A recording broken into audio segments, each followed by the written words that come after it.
Welcome back to my channel. আশা করি আপনারা সবাই ভালো আছেন। আজকে রথযাত্রার অনেক অনেক শুভেচ্ছা সবাইকে। আমার বাড়িতেও ছোট করে একটু রথযাত্রার আয়োজন করা হয়, আর তার আগে ভগবানকে চলুন সবাই মিলে একটু ভোগ দাখিল করে দিই।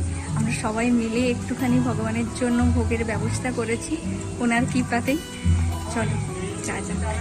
প্রভুকে তো ৫৬ ভোগের আয়োজন করে ভোগ দাখিল করা হয়, কিন্তু আমার মনে হয় প্রভু আমার মায়ের হাতে যা যা খেতে চায় সেইগুলোই আমার মাকে দিয়ে বানিয়ে নেয়।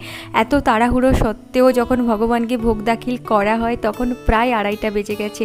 মা একা হাতে এত কিছু বানিয়ে উঠতে তো পারে না, সামান্যই বানিয়েছে, তা সত্ত্বেও দেরি হয়ে গেছে। আমি তো মাকে এতটুকু হেল্প করে উঠতে পারিনি, কিন্তু বড় বৌদি ছিল, অনেকটাই হেল্প করে দিয়েছে। ভগবানকে ভোগ দাখিলের পর শয়নে দিয়ে যখন খেতে বসে তখন ৩:৩০ প্রায় বেজে গেছে, আর আমরা যখন খেয়ে উঠি প্রায় ৪টে। এইদিকে ওয়েদার ভীষণই খারাপ, সারা দিন ঝিমঝিমানি বৃষ্টি লেগেই আছে, তাই সবাই চাইছিল রথটা যাতে টানা তাড়াতাড়ি শুরু করে দেওয়া হয়। অন্ধকার রাস্তা তো অনেকেই থাকে, ভালো মন্দ তো থেকেই যায়। এইদিকে আমি খাওয়া দাওয়ার পর টুক করে বাড়িতে একটু প্রসাদ দিয়ে চলে এসেছি। বাড়ি ফিরতে ফিরতে তো পুরোটা ভিজে গেছি, কিন্তু বাড়ি এসে দেখি দাদা প্রভুকে সম্পূর্ণ শৃঙ্গার করে বসিয়ে রেখেছে। এত মিষ্টি লাগছিল, মনে হয় ভিডিওর থেকে সামনে থেকে আরও বেশি সুন্দর লাগছিল। আজ যেন প্রভু একটু বেশি হাসি খুশি ছিল। জগন্নাথ দেব আগামী ১ সপ্তাহের জন্য মাসি বাড়ি যাচ্ছে। চলো সবাই মিলে ওনাকে একটু এগিয়ে দিয়ে আসি। আমাদের রথযাত্রা, এত বৃষ্টি, বাজে ওয়েদার হয়ে গেছে, মানে চপচপে। আর আমি ঝাড়ু নিয়ে যাচ্ছি, মা ঝাড়ু নিয়ে যায়নি, তুলসী গাছ মাথায় নিয়ে যাচ্ছে, তো সেই জন্য জয় জয়।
জগন্নাথ দেবকে মাসি বাড়ি পৌঁছে দিয়ে সবাই যখন ফিরি তখন প্রায় রাত ১০টা বেজে গেছে।